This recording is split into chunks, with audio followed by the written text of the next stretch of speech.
Bienvenue à tous, ici Aqua Jean-Phi, vous êtes sur la seule chaîne qui parle de la pêche en apnée aux passionnés et aux débutants et aux experts. Aujourd'hui nous allons faire une petite vidéo sur le marbré ou le marbre, la sèche et la sole. En fin de compte, leur comportement, où les trouver et comment les pêcher. On va faire un petit mix, enfin je pense pas que ce soit assez long, mais pour ça j'ai préféré faire les regrouper ensemble. Donc au niveau donc du marbré, ou du marbre comme je l'appelle précisément, donc c'est un poisson un petit peu qui a des bandes un petit peu, il est rayé et il a un museau allongé. C'est un poisson qui n'est pas très craintif, mais bon, il garde toujours une distance de sécurité quand il vous voit.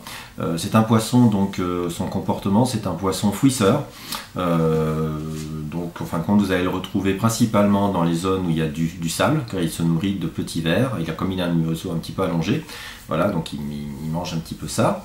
Au niveau donc du sable principalement, un petit peu des gravières, donc un mix entre quelques petits cailloux et beaucoup de sable. Par contre, au niveau des rochers, ce sera juste un lieu de passage. Il s'arrêtera jamais pour voir machin, il passera devant vous et voilà, donc tout simplement.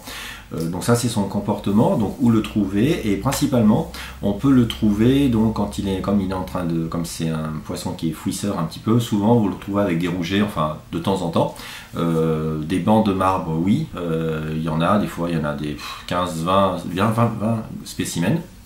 Donc voilà, le comportement, où le trouver principalement ça. Comment le pêcher? Donc principalement, quand vous êtes en surface, vous voyez du sable.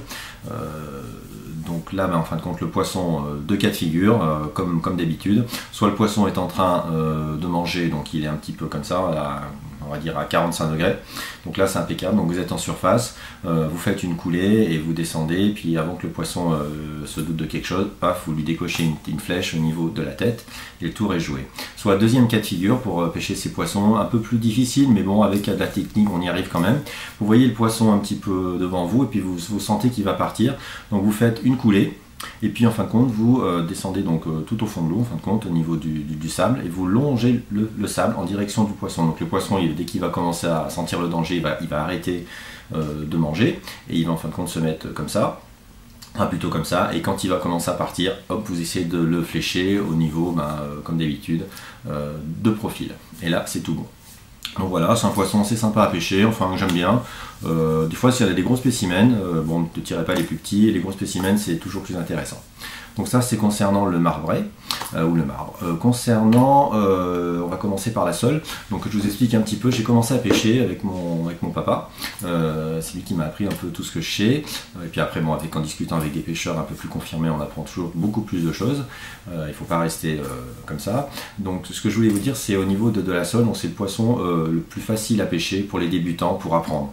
Parce qu'on permet de pêcher ce poisson, on peut viser entre guillemets, on peut utiliser son fusil, on peut tout, enfin pratiquer la pêche comme il faut, voilà. Donc c'est une bonne initiation.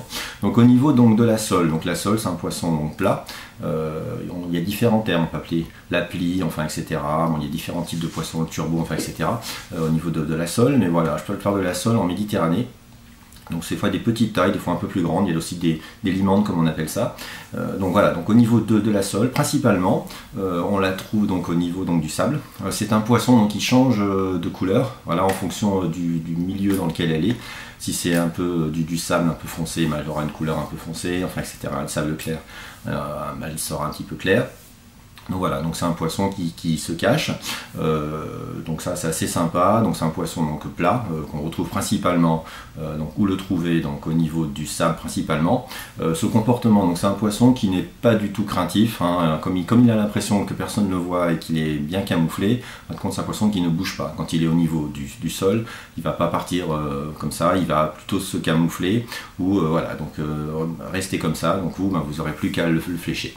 Que je vais vous dire, au niveau de ce poisson, des fois on peut trouver un ou deux individus côte à côte, en fin de compte. Souvent avec ce poisson, ça arrive assez souvent, je ne sais pas s'il y en a qui connaissent, c'est des vives. Enfin, c'est des poissons qui ont une arête un peu dorsale, il ne faut pas poser son pied dessus parce que sinon ça pique beaucoup plus que la rascasse. Donc souvent il y a une vive à côté, ou alors voilà. Donc, quand vous voyez ce genre de poisson, donc vous êtes soit en surface, donc vous traversez un petit peu un banc de sable, quand l'eau est très claire et puis quand il y a du soleil surtout, voilà, quand les rayons du soleil arrivent au fond de l'eau sur 5 ou 10 mètres, au fond, et bien en fin de compte on voit bien les sols, soit elles bougent un petit peu quand vous arrivez, elles bougent un petit peu, puis hop, elles s'arrêtent, soit, donc là c'est impeccable, donc là mais il y a un visuel terrible, sinon les 3/4 du temps, en fin de compte ce qu'on arrive à déceler avec l'habitude c'est le contour de la sole, parce qu'en fin de compte la sole elle est posée sur le fond, et dès qu'elle vous voit avec ses petites nageoires tout autour, elle se met un petit peu de sable elle se camoufle avec le sable, et en fin de compte ce qu'on arrive à voir en surface c'est juste son contour, voilà, on voit son contour du poisson, donc c'est assez facile à repérer. Donc pour la pêcher c'est tout simple, on fait une coulée, on arrive et puis on la fléchez là dans la tête parce que c'est vraiment très facile à avoir, et puis bon c'est sympa au début pour apprendre à pêcher. C'est très bien. Pourquoi dans la tête? Parce que bon, comme moi, si vous aimez le poisson et que si vous voulez pas trop l'abîmer, si vous le tirez au niveau des filets ou du corps, les filets de sol ils vont être abîmés. Ça va être un peu difficile à nettoyer et à cuisiner. Donc voilà, un petit conseil, c'est un poisson qui est très facile à pêcher avec un trident dans la tête principalement. Voilà. Donc ça c'est fait au niveau des sols. Dernier cas de figure au niveau de la sèche. Donc ça c'est pas un poisson, c'est un mollusque, un peu comme le... Enfin c'est un mollusque.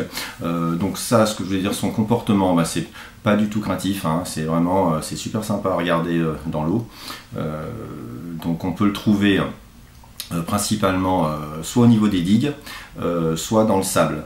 Pourquoi au niveau des digues? Parce qu'il y a une saison, c'est entre avril et mai, ces poissons, c'est pas ces poissons, pardon, ces mollusques, ils viennent se reproduire sur la côte. Donc ils viennent chercher soit des petits endroits pour pondre ou pour s'accoupler. Donc on peut les trouver principalement dans les digues, pendant ces périodes. Sinon les 3/4 du temps on les trouve au niveau du sable, comme pour les sols. Bon là c'est le même cas de figure, mais par contre eux ils bougent pas, on voit juste le contour de l'animal dans le sable. Donc là ce que je vous conseille pour les pêcher, c'est une coulée quand ils sont dans le sable. Privilégier, comme c'est des mollusques qui ne bougent pas, les flécher dans la tête, c'est très facile. C'est un peu plus difficile quand ils sont, comme vous avez vu dans mes 2 vidéos précédentes, quand j'en ai pêché 2 là, elles étaient en pleine eau en fin de compte, et là, donc là c'est avec l'habitude, il faut attendre un petit peu et puis hop, paf, on les flèche au niveau de la tête. Voilà, concernant principalement, je les tire vraiment occasionnellement. Je les tire parce que des fois ma grand-mère me demande, bon écoute Jean-Phi, je vais faire une paella, est-ce que tu pourrais me ramener 1 ou 2 sèches? Bon, je lui fais plaisir, mais bon c'est pas ma priorité, je préfère plutôt les poissons qui bougent en eau vive, c'est plus sympa, c'est plus, voilà, au niveau de l'éthique je préfère. Pareil au niveau des poulpes, il y en a peut-être qui aiment les tirer, moi principalement j'en ai jamais tiré. Parce que je trouve que c'est vraiment dommage, et puis il n'y a aucun sport à tirer un poulpe, il bouge pas, on tire dans la tête et puis pop, c'est fini.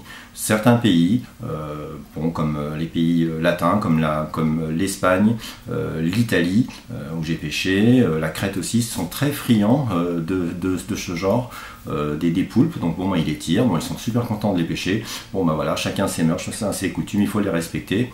Moi j'adhère pas principalement à tirer ce genre de bestiole comme on dit. Voilà, je vous ai à peu près tout dit sur la sèche. Sur la chasse, qui change de couleur aussi, il ne faut pas l'oublier, hein, un mimétisme important, la sole et le marbré.